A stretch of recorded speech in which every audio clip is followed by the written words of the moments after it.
ترى اللي طراو الله يرحمه ويسعيه، انا ما كنتش ناويه نقتلو، انا غير نشد داكشي في الانترنيت كنت باغي يرجع ليا ولكن مات. كيفاش احتسبتي؟ تحية خالد عربي.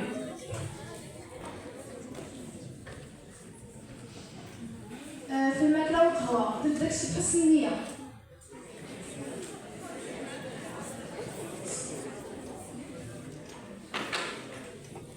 سيقومتي الحق العام، هل من سؤال؟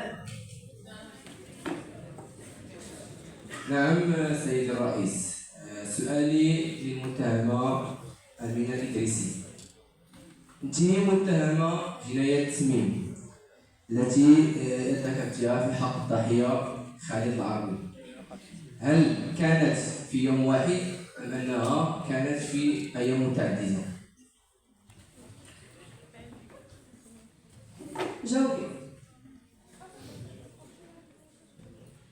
عدة أيام سعادة الرئيس، البوليس راه شافو كلشي مسجل في الكاميرات. سعادة الرئيس أنا راه مكنتش ناوي نقتلو، أنا غير بغيت يرجع ليا وصافي.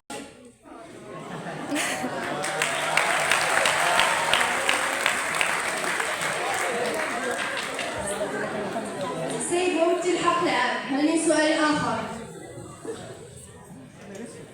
لا سيد الرئيس. دفاع المتهمة، هل من سؤال؟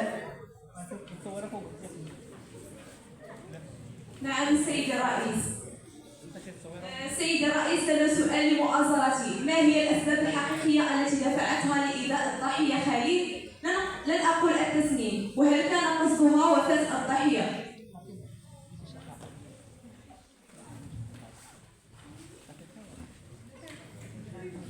جاوبي، شنو هي الأسباب اللي أدت بك لتسميم الضحية وما قصدك وراء التسميم؟ سعادة الرئيس، أنا كنت الكاتبة الخاصة للسي خالد الله يرحمه لمدة 7 سنين تقريبا. كانت بيناتنا قصة حب كبيرة، وكان كيجي عندنا حتى للدار وكان كيعرف ماما وخويا. ديما كنصرح بأنه ما كانش ناوي معايا المعقول وما عمروش بديا الموضوع ديال الزواج.